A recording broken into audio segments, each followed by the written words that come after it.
बिस्मिल्लाहिर्रहमानिर्रहीम। अस्सलाम वालेकुम नाज़रीन, इरफान हाशमी आपको प्रोग्राम दो टोक में लंदन की महफूज हवाओं से खुशामदीद कहता हूँ और इस्लामाबाद में जहाँ पे हमारे साथ मौजूद है इब्राहिम राया साहब। राया साहब, अस्सलाम वालेकुम। वालेकुम अस्सलाम। अच्छा, मैंने राय साहब ये जो महफूज फ़िज़ाएं हैं ना इसलिए कहा क्योंकि कानून यहां पर हमें नजर आता है, कोई किसी के साथ ज्यादती नहीं करता। अरशद शरीफ का जो वाकया हुआ, पाकिस्तान की पूरी कौम इस वक्त गम की कैफियत में है। पाकिस्तान से बाहर जिसको भी पता चलता है ये खबर फ्लैश कर रही है, लोग पूछने पर मजबूर हो गए हैं कि अरशद शरीफ कौन था जिसे अपने मुल्क से भागना पड़ा और फिर उसे दियार गैर में बेरहमी के साथ जो है वो शहीद कर दिया गया, कत्ल कर दिया गया। राय साहब, अरशद शरीफ का जस्ते खाकी पाकिस्तान पहुंच गया है। एक जम्मे गफीर है लोगों का अपने मनपसंद सहाफ़ी को रिसीव करने के लिए। किसी सियासी जमात से किसी का कोई ताल्लुक नहीं है। ये वो लोग हैं जो पाकिस्तान से मोहब्बत करते हैं। अरशद शरीफ से उनका एक लगाव था। सहाफ़त, जो सच बोलने की जब भी बात की जाएगी तो ऑब्वियसली अरशद शरीफ का जो मकाम है, अब शायद ये मकाम किसी को इस सहाफ़त की दुनिया में जो है वो ना मिल सके, क्योंकि जो शख्स अपनी जान से गया, पीछे क्या रहता है साहब? एक कीमती जान ही तो होती है, और क्या होता है इंसान के पास।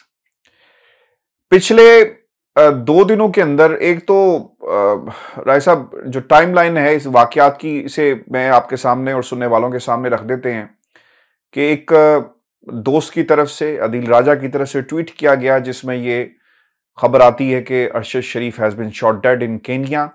फिर लोगों ने सवाल शुरू कर दिए वो केनिया में क्या कर रहे थे।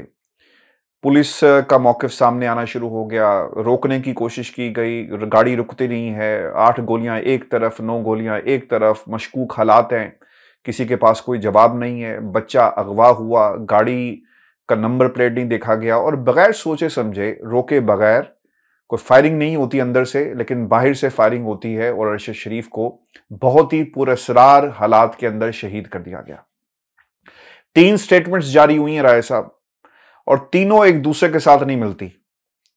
और ये वो जगह है केनिया जहां पर निटोरियस गैंग्स मौजूद हैं, जहां पर पेड असैसिनेशन होती है और पता नहीं क्या क्या कुछ होता है। और भरा पड़ा है आपका सोशल मीडिया, पाकिस्तान के अलावा दुनिया भर के बड़े बड़े अखबारात जो इन्वेस्टिगेटिव स्टोरीज करते हैं कि किस तरह वहां पर लोग मौजूद हैं, पैसे देकर आप कुछ भी करवा लें।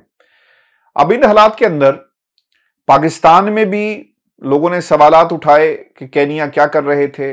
अब एक प्रेशर नजर आ रहा है हमें, और वो सवालात जो पाकिस्तान के अंदर मीडिया ने नहीं उठाए, वो केनिया के अपने मीडिया ने उठाए हैं। और इस स्टोरी को इंटरनेशनल स्टोरी जो है ऑब्वियसली बन गई है। और अब ये सिर्फ केनिया की गवर्नमेंट का मसला नहीं है, इसमें दुनिया भर से जितनी ऑर्गेनाइजेशंस हैं सहाफ़ियों की, वो इन्वॉल्व हो गई हैं। एमनेस्टी इंटरनेशनल इन्वॉल्व हो गई है। अमेरिका में व्हाइट हाउस की जो हफ्तावार ब्रीफिंग होती है वहां पर इसका तस्करा हुआ, अफसोस का इजहार किया गया और अमेरिका ने अपनी एफर्ट्स और अपनी सपोर्ट कहा है कि हम कीनिया को देंगे अगर उन्होंने किसी किस्म की इन्वेस्टिगेशन में उनकी मदद चाहिए। राजा साहब, ये सब कुछ हुआ है, पाकिस्तान में भी बहुत कुछ हुआ, जुडिशियल कमीशन बनने जा रहा है। मैं आगे चलकर ये सारी जो कहानी है वन बाय वन रखूंगा। पहले तो वो लोग जो हमें जहां जहां सुन रहे हैं, आपसे गुजारिश है कि अरशद शरीफ के दर्जात के लिए आप दुआ करें। गम की घड़ी है और ऐसा लगता है कि कोई हमारे घर का फर्द चला गया, कोई हमारा भाई जो है वो हमसे जुदा हो गया, क्योंकि इसके ऊपर भी आज सियासत हो रही है। आपको याद है राय साहब, मैंने कहा था कुछ अर्सा पहले, कुछ 4-5 रोज पहले, कि हम अपने जिंदा लोगों को नहीं संभाल सकते तो हमें तो लाशें चाहिए सियासत करने के लिए। आज हुकूमत वक्त यही करती हुई नजर आ रही है। मैं डिटेल में अभी नहीं जाऊंगा, आगे चलकर बात करेंगे, लेकिन राय साहब, your quick thoughts to begin with Arshad Sharif is back. अब कहे ना इन लोगों को कि अगर गिरफ्तार करना है अरशद को कर लें गिरफ्तार, वो रजिस्ट भी नहीं करेगा, वो पूछेगा भी नहीं कि मुझे क्यों गिरफ्तार कर रहे हैं, वो पूछेगा भी नहीं कि इस मुल्क के साथ क्या हुआ, वो नहीं पूछेगा कि तुमने करप्शन के केसेस कौन बनाता है, करप्शन कौन करता है, वो किसी से कोई सवाल नहीं करेगा। वो सरेंडर कर गया हमेशा के लिए। राय साहब, हाशमी साहब, एक तो सरेंडर अरशद शरीफ साहब ने नहीं किया, सरेंडर असल में उन कुव्वतों का हुआ है जो कि इस तरह से सहाफियों को पाकिस्तान के अंदर और पाकिस्तान के बाहर पाकिस्तानी सहाफियों को निशाना बनाते हैं। इससे पहले इन्हीं कुव्वतों की एक तारीख रही है कि इन्होंने पाकिस्तान के अंदर भी बारहा कई मरतबा सहाफियों को निशाना बनाया है। तो सरेंडर असल में अरशद शरीफ साहब का नहीं हुआ, सरेंडर इन कुव्वतों का हुआ है। दूसरा, अरशद शरीफ साहब को यहां से हिजरत करके जाना पड़ा था। जो आपने कहा कि कीनिया क्यों गए, बहुत से लोग ये सवाल कर रहे हैं कि कीनिया क्यों गए, तो इस पे दो तीन जो तल्ख हकायक हैं वो व्यूअर्स के सामने रखने बड़े जरूरी हैं। सबसे पहले तो कीनिया के एक टॉप चैनल ने एक जो नई तहकीकाती रिपोर्ट जारी की है उसमें 5 सवाल उठाए हैं और इन 5 सवालों से कीनिया के ये जो मीडिया चैनल्स हैं ये साबित ये कर रहे हैं, इस किस्म के शवाहिद सामने लेके आ रहे हैं कि अरशद शरीफ साहब को टारगेट करके शहीद किया गया। यानी ये कोई हादसा नहीं था, ये कोई गलतफहमी नहीं थी। और ये जो 5 सवाल हैं उनमें से एक सवाल तो ये है जो कि अब नई तहकीकाती रिपोर्ट में कीनिया के ये एक मीडिया चैनल ने उठाया है और उनका जो एक रिपोर्टर था वो उस शूटिंग रेंज में भी गया जहां पर अरशद शरीफ साहब अपनी शहादत से कुछ देर पहले मौजूद थे।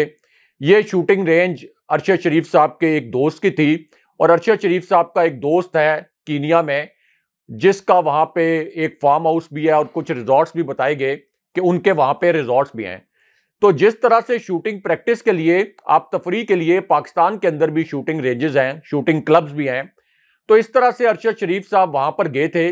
लेकिन उसके बाद बिल्कुल एक मामूली जो हालात थे वो किस तरह से गैर मामूली हालात में बदले, उसके ऊपर अब कीनिया के मीडिया ने 5 सवालात उठाए हैं। और पाकिस्तानी मीडिया के लिए शर्मनाक बात यह है कि कीनिया के आप न्यूज़पेपर्स देखें, फ्रंट पेज पर अरशद शरीफ साहब की तस्वीर लगाकर उन्होंने ये सवालात उठाए हैं एक पाकिस्तानी सहाफी की शहादत पर। लेकिन पाकिस्तानी जो मीडिया है उसने इस खबर को मुकम्मल तौर पर डाउन प्ले किया है। अब एक सवाल तो उन्होंने ये उठाया कि कीनिया की पुलिस ने जो ये एक स्टोरी क्राफ्ट की कि एक बच्चा था एक गाड़ी के अंदर जो कि एक शख्स पार्क करके चला गया था और फिर इस बच्चे के मुतल्लिक ये इतला दी गई उसके वालिद की जानिब से कि ये गाड़ी चोरी कर ली गई है और ये बच्चा भी उस गाड़ी में था, तो ये बच्चा भी अगवा हो गया। अब पहला सवाल जो है वो कीनिया के मीडिया ने ये उठाया कि अगर एक लम्हे के लिए ये मान भी लें कि कीनिया की पुलिस को ये गलतफहमी हो गई थी और वो ये समझ रही थी कि ये जो बच्चा है ये अरशद शरीफ साहब और अरशद शरीफ साहब के जो दोस्त हैं खुर्रम, उनकी गाड़ी में मौजूद है, अगर वो ये समझ रहे थे कि ये गाड़ी, इस गाड़ी में इस बच्चे को अगवा किया गया है, तो इसका मतलब यह है कि पुलिस कभी भी इस गाड़ी पर फायरिंग नहीं कर सकती थी क्योंकि पूरी दुनिया के अंदर रोक सकती थी, पूछ लेती नहीं, गाड़ी टायरों पे एसओपी है कि जिस गाड़ी के अंदर मुगवी हो उस गाड़ी के ऊपर तो फायरिंग कर ही नहीं सकते आप, क्योंकि आपको पता है कि मुगवी निशाना बन जाएगा। बिल्कुल। तो एक बच्चा जो कमसिन बच्चा है वो गाड़ी में मौजूद हो तो ये किस तरह पॉसिबल है कि उसके ऊपर 9 बुलेट फायर कर दिए जाए, 9 गोलियां। तो एक तो उन्होंने ये सवाल उठाया कि इसका मतलब यह है कि ये जो अगवा वाली स्टोरी है ये भी क्राफ्टेड है और यहां पर के एक गाड़ी थी और वो चोरी हुई। फिर दूसरा सवाल, नहीं मैं आपको रोक रहा हूं, ये बड़ा इंपॉर्टेंट है। कर लूं जी प्लीज, ये 5 सवाल मैं कंप्लीट कर लूं। दूसरा सवाल जो था वो कीनिया के मीडिया ने ये उठाया कि अगर ये जो कहा गया कि एक नाका था जहां पर बैरियर लगे हुए थे, वहां पर अरशद शरीफ साहब और उनके साथी की जो गाड़ी थी जिसमें अरशद शरीफ साहब की शहादत हुई, जिस गाड़ी को हिट किया गया था, इन्होंने कहा पुलिस ने कि यहां पर एक नाका था, एक बैरियर था। लेकिन अब कीनिया के इस चैनल ने अपना रिपोर्टर वहां भेजा उस जगह पर और उन्होंने ये बताया कि यहां पर फिजिकली कभी भी, ना सिर्फ ये कि उस दिन, बल्कि कभी भी यहां पर कोई पुलिस का नाका नहीं रहा था, यहां पर कभी भी गाड़ियों की चेकिंग नहीं होती थी। और ये जो कहा गया कि यहां पर छोटे छोटे पत्थर रख के यहां पर कुछ चेक पॉइंट बनाया गया था, उन्होंने इस बात को भी रद्द कर दिया कि यहां पर किसी किस्म का कोई चेक पॉइंट नहीं था। तो इसलिए सवाल ही नहीं पैदा होता। और एक और बड़ा अहम नुक्ता जो उन्होंने उठाया दूसरे सवाल में, उन्होंने कहा कि पुलिस अब यह भी एतराफ कर रही है कि ये जो छोटे छोटे पत्थर रख के जो उन्होंने पहले दावा किया था, अगरचे छोटे छोटे पत्थर भी नहीं थे, जो वो ये दावा कर रहे थे, उन्होंने कहा कि यहां पर पुलिस का कोई एहलकार नहीं था, पुलिस खुद अब ये दावा कर रही है। यानी ये एक ऐसी नाम नहाद चेक पोस्ट थी जहां के ऊपर पुलिस कोई भी नहीं थी। तो अगर पुलिस नहीं थी तो फिर अरशद शरीफ साहब के ऊपर फायरिंग किसने की? कौन था जिसने अरशद शरीफ साहब को टारगेट किया? फिर तीसरा सवाल यह किया कि अरशद शरीफ साहब की जो गाड़ी थी और जो दूसरी गाड़ी जिसके मुतालिक यह दावा किया गया कि चोरी की गई गाड़ी और अरशद शरीफ साहब की गाड़ी की जो नंबर प्लेट्स हैं ये एक जैसी थी। अब इसके ऊपर कीनिया के मीडिया ने यह बताया कि हमने बार बार पुलिस से पूछा कि अच्छा दूसरी गाड़ी की मेक बताएं, कि दूसरी गाड़ी की मेक क्या थी, दूसरी गाड़ी की नंबर प्लेट आपने बताई, मेक बताएं, कलर बताएं। हालांकि नंबर्स आपने नोट किया हो ना, तो ये नंबर्स जो है ना गाड़ियों के बड़े प्रोमिनेंट है, हमारी तरह नहीं है ना यूके के कुछ प्रोमिनेंट है। पाकिस्तान में जो एक खास नमूना प्लेट है वो बड़े छोटे नजर आते हैं, ये नंबर्स काफी बोल्ड हैं, बड़ी नंबर था गाड़ी का, कहीं से भी नजर आ सकता है। जी हाँ, लेकिन अब जो मुबैना तौर पर चोरी की गई गाड़ी थी उसके मुतालिक पुलिस कोई तफसील ही नहीं बता रही कि किस गाड़ी की वजह से ये गलत फहमी, जो नाम नहाद गलत फहमी है, ये किस वजह से पैदा हुई थी। फिर उसके बाद तीसरा जो सवाल था वो ये उठाया गया कि अगर ये मान भी लिया जाए कि ये गाड़ी चोरी हुई थी, तो जो रूट बताया गया था, जिस रास्ते के ऊपर, जिस राउट के ऊपर ये गाड़ी जा रही थी चोरी की गई, अगर ये मान भी लिया जाए तो अरशद शरीफ साहब की गाड़ी जो है ये एक ऑपोजिट रास्ते पर चल रही थी। तो ये कैसे हो सकता है कि इतनी बड़ी गलतफहमी हो जाए कि एक गाड़ी जो चोरी हुई है वो दाएं जानिब जा रही है, एक गाड़ी जिसको आपने हिट किया वो बाएं जानिब जा रही थी, उसको आपने हिट कर दिया। ये भी अब एक तहकीकाती रिपोर्ट में जो चौथा सवाल उठाया गया। फिर यह सवाल उठाया गया है कि यह कैसे हो सकता है कि 35 सेकंड से भी कम टाइम में आप 9 बुलेट्स फायर कर दें। आपके पास यह ऑप्शन था और जाहिर है कि पुलिस वाले ट्रेंड होते हैं। यह भी नुक्ता उठाया गया कि आप टायर्स पर फायर करके टायर्स जो हैं वो पंक्चर कर सकते थे, लेकिन 9 जो फायर किए गए उसमें से फायर प्रिसाइजली शीशे के ऊपर किया गया। यानी एक तो पीछे जो गाड़ी की शील्ड होती है उसके ऊपर नहीं, जो मेटल शील्ड होती है शीशे के ऊपर किया गया और वहां से प्रिसाइजली ये जो फायर था ये अरशद शरीफ साहब के सर की बैक साइड पे लगा और फिर ये उनकी सर से अगली तरफ से पार हो गया। तो फिर यह सवाल भी किया गया कि एक साइड के ऊपर ये फायर कैसे हुए। जो शख्स अमूमन ये होता है कि अगर पुलिस ने किसी गाड़ी पर फायर करना हो, अगर उसको कोई बहुत ज्यादा गलतफहमी भी हो गई है तो उसकी कोशिश ये होती है कि वो ड्राइवर को मारे, ड्राइवर को निशाना बनाए ताकि गाड़ी रुके, ना कि पैसेंजर को। अब आप यहां पे देखें, ड्राइवर को हिट करने का मकसद ये होता है कि आपने गाड़ी रोकनी है किसी भी सूरत से। अगर आप पैसेंजर को हिट करेंगे, ड्राइवर को हिट नहीं करेंगे, तो ड्राइवर तो गाड़ी भगाता लेके चला जाएगा। लेकिन यहां पर 9 के 9 बुलेट जो हैं वो एक साइड पे फायर हुए हैं।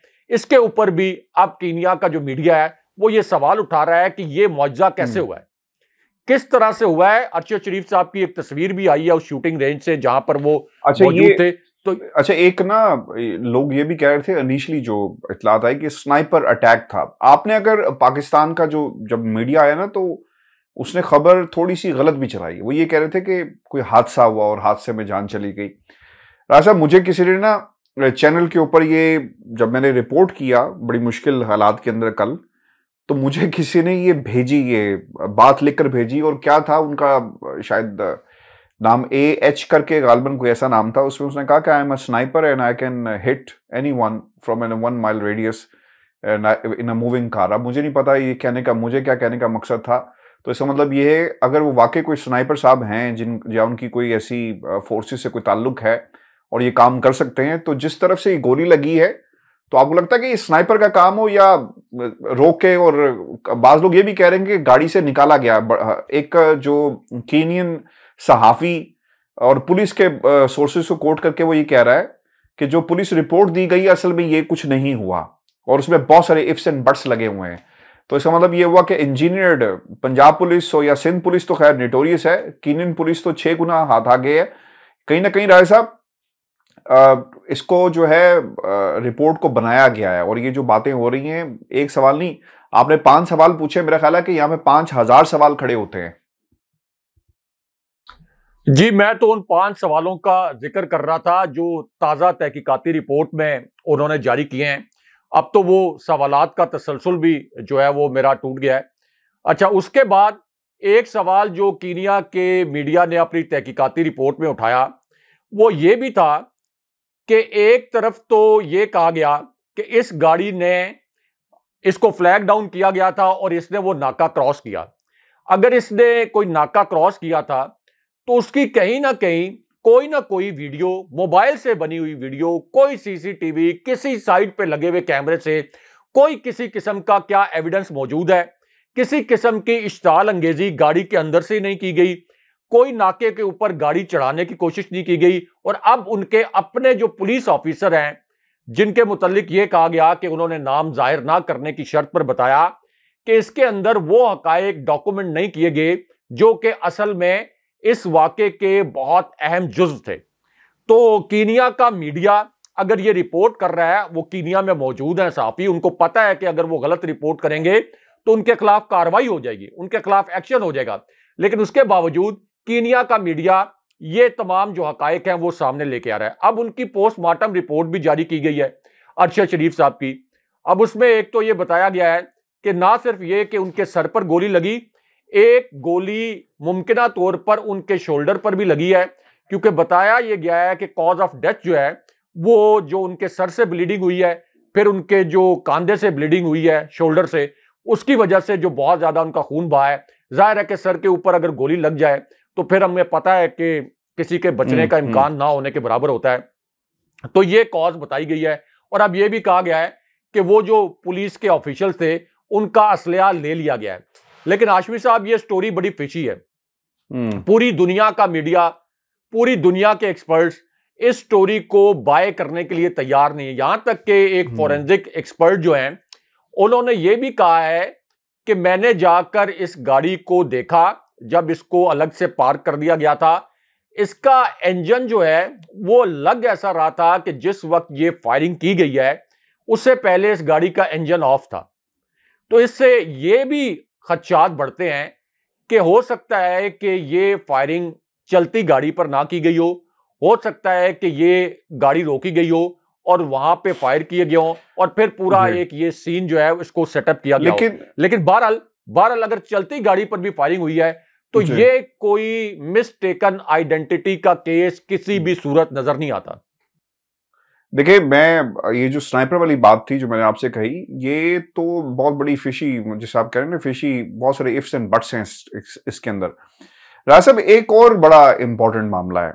जो साहब थे खुर्रम मंजूर साहब, ना उनका कोई बयान सामने अभी तक आया है, वो कहां पर हैं, क्योंकि वो ऐनी शाहिद हैं और वो यकीनन बता सकते हैं कि उस रात क्या हुआ, और जो उनका वर्जन होगा मेरा ख्याल है कि वो सबसे इंपॉर्टेंट वर्जन होगा।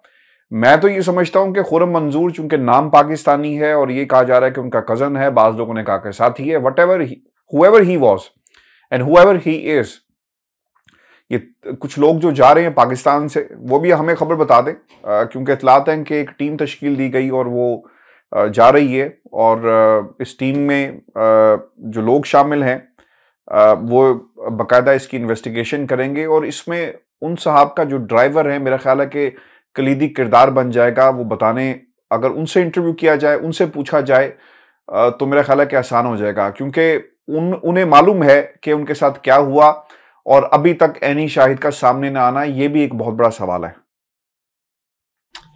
देखिए हाशमी साहब, ऐनी शाहिद तक तो मीडिया को भी एक्सेस नहीं दी गई, पुलिस ने भी कोई इंटेरोगेशन रिपोर्ट जो है वो जारी नहीं की। अलबत्ता पाकिस्तान के अंदर जाहिर है कि ये इतना बड़ा सानिया था, इसके ऊपर इतनी तवाना आवाजें उठी, पूरी कौम सोगवार थी कि उसके बाद GHQ ने भी प्राइम मिनिस्टर हाउस को, प्राइम मिनिस्टर ऑफिस को एक खत लिखा और यह कहा गया कि इसकी तहकीकात की जानी चाहिए और आला तरीन सतह का कमीशन बनना चाहिए। तो अब एक टीम जो है वो 3 रुकनी, वो जा रही है कीनिया। एक टीम बनाई गई है जिसके अंदर आईएसआई के भी एक नुमाइंदे हैं, DGFIA भी हैं, इसी तरह आईबी के एक जो नुमाइंदे हैं वो भी शामिल होंगे। ये 3 रुकनी टीम अब पाकिस्तान से कीनिया जाएगी और इस पूरे मामले को इन्वेस्टिगेट करेगी। इसको आप अगर इजाजत दें तो मैं नाम पढ़ दूं इनके जो जी नोटिफिकेशन है। अच्छा, मिस्टर अतर वहीद हैं, DIG पुलिस FIA, ठीक है जी। उमर शाहिद हामिद साहब हैं, deputy director general intelligence bureau IB के ये हैं। और इसके बाद लेफ्टिनेंट कर्नल साद अहमद हैं जिनका ताल्लुक ISI के साथ है, जो जाएंगे। The team will travel to Kenya immediately. The minister of foreign affairs and the Pakistani high commission in Nairobi Kenya shall facilitate the aforementioned visit. और ये रिपोर्ट किया गया है इंटीरियर डिवीजन को भी, और ये टीम को कहा गया है कि आप फिल 4 यहां से जाएं। राजा साहब, एक खत भी लिखा गया है पाकिस्तान की फौज की तरफ से, और इसके ऊपर जैसा आपने भी अर्ज किया कि बाकायदा इन्वेस्टिगेशन की जाए। अब कुछ और बातें भी कही गई हैं उसमें कि किसको फायदा पहुंचना था, क्या मुहर्रिकात थे और क्या कहा गया। DG ISPR की तरफ से तर्जुमान पाक फौज वो ये कहते हैं कि अरशद शरीफ एक प्रोफेशनल सहाफ़ी थे। अरशद शरीफ को जाना क्यों पड़ा और कौन फ़ायदा उठा रहा है? अब आई डोंट नो क्यों ये स्टेटमेंट, ठीक है उन्होंने दी है, उनका ये राइट बनता है। वो ये कहते हैं कि इस वाक़े पर राब्ता किया गया है कि वज़ीर-ए-आज़म पाकिस्तान ने कीनिया के सदर से, और हुकूमत से दरख्वास्त की है कि आला सतह की तहकीकात की जाएँ। बहुत अफसोसनाक वाक़या है, अरशद शरीफ को जाना क्यों पड़ा, इस अफसोसनाक वाक़े के तमाम अवामिल को देखने की ज़रूरत है। और कीनिया की पुलिस ने गलती को तस्लीम किया है, लेकिन बहुत सारे सवालात उठते हैं। चलें, कम से कम ये तो उन्होंने कहा कि तस्लीम करना काफ़ी नहीं है, बहुत सारे सवालात भी उठाए उनकी तरफ से गए। फिर एक स्टेटमेंट वीडियो आ गया शहबाज शरीफ का, और जिसमें उन्होंने कहा कि हम एक जुडिशल कमीशन बनाने जा रहे हैं। राय साहब, मैं चाहूँगा कि पहले ये जो तर्जुमान पाक फौज ने कहा इस पर आप कमेंट कर दें, क्योंकि हुकूमत वाला जो सेक्शन है वो बड़ा खतरनाक है, वो ज्यादा मुजरिमाना काम वहां से किए गए, वो मैं आपके सामने आगे रखता हूं। लेकिन ये तर्जुमान पाक फौज स्टेप्ड इन और इनकी तरफ से ये स्टेटमेंट जारी किया गया। देखें, ये तो बड़ा जरूरी हो गया था कि GHQ की जानिब से इस तरह का आला तरीन सतह के ऊपर एक स्टेटमेंट आए, ताकि एक क्लैरिटी पैदा हो, क्योंकि बहुत से सवालात उठ रहे थे इस बात पर कि अरशद शरीफ साहब को पाकिस्तान से क्यों जाना पड़ा। अब अरशद शरीफ साहब को इसलिए जाना पड़ा, उनके फैमिली के जो मेंबर्स हैं और खुद अरशद शरीफ साहब ने बताया कि उनको जान से मारने की धमकियां मिल रही थी। उनके ऊपर 20 से ज्यादा FIR कटी हुई थी, उनके ऊपर बगावत की FIR कटी हुई थी। वो इस्लामाबाद हाई कोर्ट के चक्कर लगा रहे थे जमानतों के लिए। तो इसका मतलब तो यह है कि इस सवाल का जवाब तो मिल जाता है कि अरशद शरीफ साहब को पाकिस्तान से हिजरत क्यों करनी पड़ी। यह तो कोई ऐसा सवाल नहीं है कि जिसका जवाब इस वक्त किसी के पास मौजूद ना हो। सबको पता है कि अरशद शरीफ साहब को किस किस्म की धमकियां मिल रही थी, और अरशद शरीफ साहब ने किन हलकों की जानिब से ये धमकियां मिलने का इजहार किया था। जाहिर है कि जब वो अपने अल्फाज से, अपनी जुबान से इजहार कर रहे थे, तो उनकी बात को मानना पड़ेगा कि उनको किन हलकों की जानिब से धमकियां मिल रही थी। फिर खान साहब ने भी ये कहा, उनका भी ये कहना था कि उनके पास भी कुछ सेंसिटिव इंफॉर्मेशन थी अरशद शरीफ साहब पर हमले की। जाहिर है कि वो प्राइम मिनिस्टर रहे हैं, बहुत से इदारों के अंदर से बहुत से लोग उनको अभी तक भी कुछ सेंसिटिव इंफॉर्मेशन फराहम करते होंगे, तो उन्होंने भी ये बात कही। फिर इस बात का एक और जवाब आना बड़ा जरूरी है कि जब अरशद शरीफ साहब दुबई गए, तो अब जो बैरिस्टर शुएब हैं, उन्होंने इस्लामाबाद हाई कोर्ट में चीफ जस्टिस के सामने ये कहा, यानी ये नहीं कि ढके छुपे, उन्होंने कहा कि जब अरशद शरीफ साहब दुबई गए तो दुबई की हुकूमत पर हुकूमत पाकिस्तान ने या रियासत पाकिस्तान ने ये दबाव डाला या ये रिक्वेस्ट की कि अरशद शरीफ साहब को यहां से निकाल दिया जाए या अरशद शरीफ साहब को डिपोर्ट करके पाकिस्तान के हवाले किया जाए। तो अगर अरशद शरीफ साहब को दुबई से डिपोर्ट करवाने के लिए दबाव डाला जा रहा था, तो कौन ये दबाव डाल रहा था? इसका मतलब तो यह है कि अरशद शरीफ साहब को पाकिस्तान के अंदर जान का खतरा था। दुबई से डिपोर्ट करवा के पाकिस्तान कौन मंगवाना चाहता था अरशद शरीफ साहब को? फिर जो लोग कहते हैं कि कीनिया क्यों गए, कीनिया का जो वीजा है वो ऑन अराइवल है पाकिस्तानियों के लिए। दुनिया के अंदर कोई 1, 2, 3 ममालिक ऐसे रह गए हैं कि जहां पे पाकिस्तानियों के लिए ऑन अराइवल वीजा है। यानी जो ममालिक जिनके मुतालिक आप कह सकते हैं कि नॉन कंट्रीज, जहां पे आप जाकर किसी जगह पर रह सकते हैं या किसी के पास रह सकते हैं, तो इस वजह से मजबूरी में उनको वहां पर जाना पड़ा और चीफ जस्टिस के सामने, चीफ जस्टिस अतर मिनल्ला के सामने यह इंकशाफ भी हुआ था कि जब अरशद शरीफ साहब ने बरतानिया में अपना स्टे जो है उसको प्रोसेस करवाने की कोशिश की, तो उस प्रोसेस को भी रुकवाया गया या रुकवाने की कोशिश की गई पाकिस्तान की जानिब से। तो ये वजूहत थी अरशद शरीफ साहब के कीनिया जाने की, और क्या वजह हो सकती थी? वरना अरशद शरीफ साहब जाहिर है कि एक सहाफ़ी भी थे और प्राइम टाइम प्रोग्राम भी करते थे और हक सच की आवाज़ भी बुलंद कर रहे थे। तो उनके लिए किसी भी मुल्क का वीज़ा लेना, आपको भी पता है, हमें भी पता है कि सहाफ़ियों के लिए तो किसी भी मुल्क का वीज़ा लेना कभी भी मुश्किल नहीं होता। वो अपनी असाइनमेंट्स के लिए, चूंकि इंटरनेशनल इवेंट्स कवर करने के लिए वीज़े लेते रहते हैं, तो उनके तो वीज़े 5-5 साल, 10-10 साल के लिए वैलिड होते हैं। लेकिन अरशद शरीफ साहब के पास कोई ऐसा वीज़ा नहीं था, क्योंकि उन्होंने पाकिस्तान के अंदर ही रहना था। इस वजह से उनके पास कोई ऐसा लॉन्ग टर्म वीज़ा नहीं था कि वो जाके बरतानिया में या अमेरिका में या किसी और जगह पर जाके रहते। तो अब अगर ये कहा गया है कि मुहर्रकात क्या हैं अरशद शरीफ साहब के पाकिस्तान से जाने के लिए, तो इस पर तो फिर वो जो FIR जिन लोगों ने करवाई, उन FIR करवाने वालों से ये पूछना चाहिए। राना सनाउल्लाह, जो कि इस वक्त कहा गया कि जी अरशद शरीफ साहब का जस्दे खाकी रिसीव करेंगे, किस मुंह से रिसीव करेंगे? 20 FIR उनके ऊपर कटवाई हुई थी। आप तो कातिल हैं उनके, आपकी वजह से तो उन्नको जाना पड़ा यहां से। तो राना सनाउल्लाह को भेज दिया कि जाके जस्दे खाकी रिसीव करें। नहीं, राज साहब आपने लेटेस्ट बयान नहीं सुना उनका। उन्होंने तंज किया है, और तंज पता है क्या किया? वही कहते हैं कि अरशद शरीफ कत्ल केस में इमरान खान के पास कोई इतला थी तो पहले क्यों नहीं बताया? और यार खान साहब जलसों में कहते रहे कि मेरे कत्ल का मंसूबा बनाया जा रहा है, बंद कमरों में बनाया जा रहा है। खान साहब ने आज खुद कहा कि मैंने अरशद को ये कहा था कि छोड़ जाओ मुल्क क्योंकि हालात खराब होंगे। इससे पहले साबिर शाकिर को भी मुल्क छोड़ने के लिए कहा गया, फिर इमरान रियाज को पेशावर एयरपोर्ट से रोक लिया गया। आपके सामने ये सारी चीजें राय साहब। तो अब इमरान खान साहब भी तो कह रहे हैं ना कि मुझे कत्ल करने की साजिश की जा रही है। आप कर लें इंक्वायरी, ले आए लोगों को कटहरे के अंदर। अरशद शरीफ साहब ने भी और उनके वकील ने भी इस्लामाबाद हाई कोर्ट, कौन सा आला तरीन फोरम हो सकता था? अदालत ही हो सकती थी। वहां जाकर कई मर्तबा बताया कि उनको जान से मारने की धमकियां दी जा रही हैं। यह भी बताया कि उनके घर का घेराव किया जाता है नामालूम अफराद की जानिब से। यह भी बताया कि उनके घर को बग करने की कोशिश की जाती है और उनके घर के अतराफ जो नामालूम अफराद हैं वो मौजूद रहते हैं। और किस तरह से अरशद शरीफ साहब बताते कि उनकी जान को खतरा है। मतलब अब आप क्या चाहते हैं कि उन्होंने तो अपनी जान दे के उनको यह साबित करना पड़ा है कि वाकई जो कुछ वो कह रहे थे वो ठीक था, वाकई उनकी जान को खतरा था। आप क्या चाहते हैं कि पाकिस्तान के अंदर हर सहाफी अपनी जान देकर यह साबित करे कि उसकी जान को खतरा है? अच्छा राय साहब, मरियम ने एक ट्वीट की है, मैं उस पर जाने से पहले जो लंदन में वो भी आपको बताऊंगा, लेकिन इंपॉर्टेंट बात यह है, और ये सवाल मैं पहले भी उठाना चाह रहा था लेकिन मेरे जहन में ये दोबारा आया है। अरशद शरीफ साहब के टेलीफोन्स किधर हैं? मोबाइल फोन्स, उनका पर्सनल बिलोंगिंग, आपने जस्ते खाकी तो हवाले कर दिया, वो कहां पर है? किससे राब्ते में थे? क्या कुछ था? आपको लगता है कि एजेंसीज, बाकी जो लोग इन्वेस्टिगेटिव एजेंसीज हैं, वो उसको सिक्योर करेंगी? और ये सवाल भी होना चाहिए, और अगर उसे सिक्योर कर लिया जाता है तो फिर तो बहुत सारी चीजों से पर्दा भी उठ जाएगा जब उनका उसका फोरेंसिक करवाया जाएगा, क्योंकि अभी तक उनका जो एक पर्सनल इक्विपमेंट है वो कहां पर है किसी को मालूम नहीं, उनके मोबाइल फोन्स कहां पर हैं किसी को मालूम नहीं है। और ये एक बुनियादी चीज हो सकती है पॉलिटिकल नैरेटिव बिल्डिंग के लिए, और अगर फोन पता लग जाए तो ये भी मालूम हो जाएगा कि कहां पर उनके साथ क्या हुआ है। हाशमी साहब, एक तल्ख हकीकत यह है कि अरशद शरीफ साहब की शहादत पर उंगलियां जो उठ रही हैं वो उठ रही हैं हुकूमत पाकिस्तान पर, रियासत पाकिस्तान पर।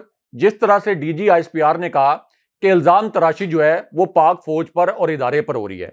अब इस पूरी सूरत हाल में एक इंटरनेशनल कमीशन बनना चाहिए।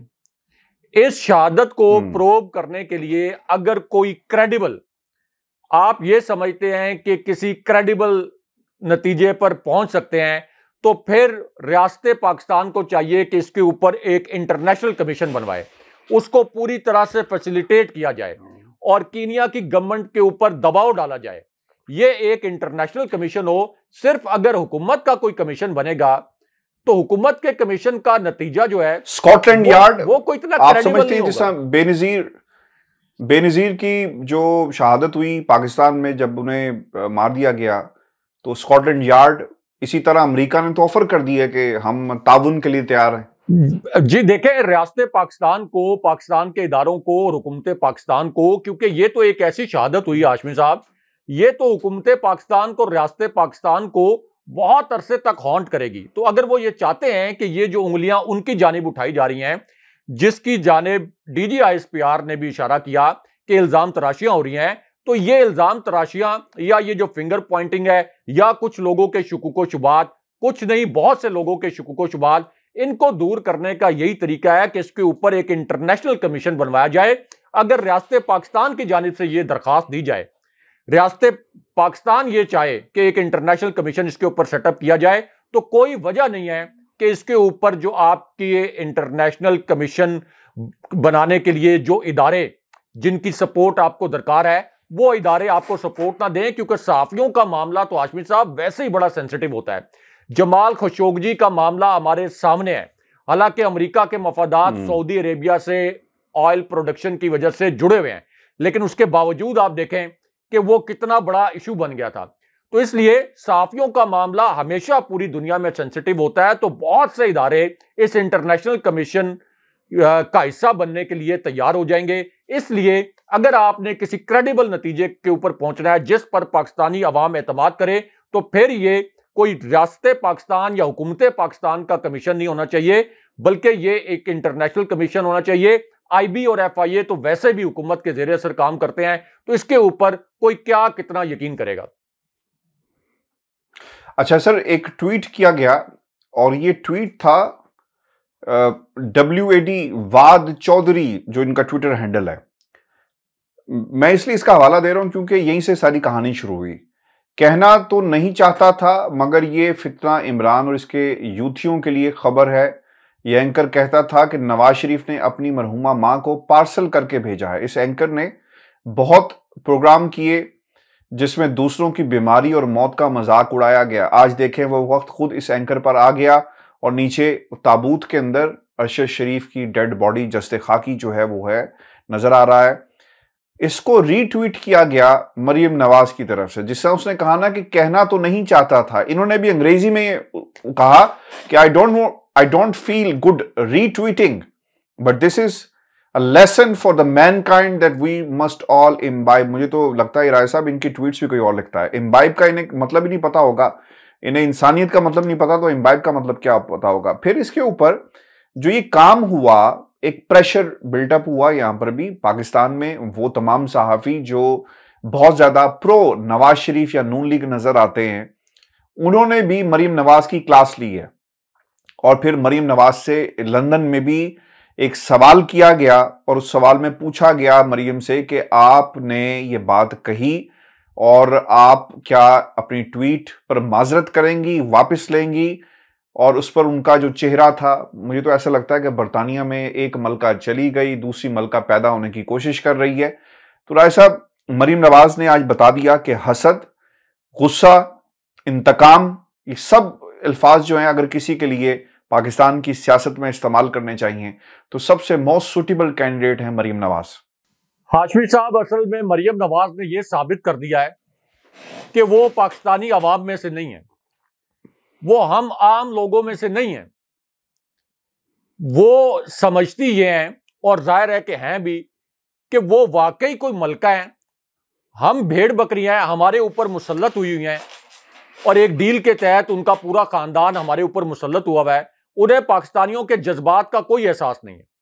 यानी पूरी कौम जो है, चाहे किसी शख्स का ताल्लुक नून लीग से हो, पीपल्स पार्टी से हो, PTI से हो, इतने बेईमाना, इतने सफाकाना किस्म के कत्ल के ऊपर हर शख्स जो है वो अश्कबार है। इस तरह का सेंटिमेंट हमने पाकिस्तान के अंदर नहीं देखा किसी भी सहाफी के हवाले से या किसी और इंसिडेंट के हवाले से, क्योंकि कितने बेईमाना तरीके से उनको दियारे गैर में निशाना बनाया गया। लेकिन इस मौके पर भी जिस किस्म की सफाकियत का मुजाहरा मरियम नवाज ने किया है, तो पाकिस्तानियों को पहचानना चाहिए। ये जो आम पाकिस्तानी है, इनको पहचानना चाहिए कि किस तरह से एक शहादत के ऊपर भी किस तरीके से मरियम नवाज ने रिएक्ट किया। और फिर अरशद शरीफ साहब का ताल्लुक भी एक फौजी घराने से था, और फिर अरशद शरीफ साहब के मुतल्लिक जो उन्होंने कहा कि ये कोई मेरी वालदा का मजाक उड़ाते थे उनकी वफात का, तो देखें लोगों ने रिप्लाई में अरशद शरीफ साहब के 4-5 जो ट्वीट्स हैं उसके स्क्रीनशॉट शेयर कर दिए हैं, जिसके अंदर उन्होंने कुलसूम नवाज साहिबा को खिराज अकीदत पेश किया है।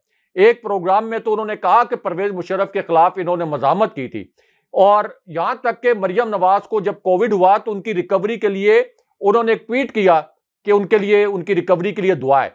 तो उनका तो जो अरशद शरीफ साहब का यानी जो 4-5 ट्वीट शेयर किए गए हैं उसमें तो किसी भी जगह पर उन्होंने मरियम नवाज या उनके खानदान के लिए इस किस्म की बद्दुआओं का इजहार नहीं किया। लेकिन मरियम नवाज ने असल में यह साबित कर दिया है कि उनको आवाम के जज्बात का पता ही नहीं है, उनका आवाम से कोई रिश्ता नहीं है, वो आवाम से नहीं जुड़ी हुई।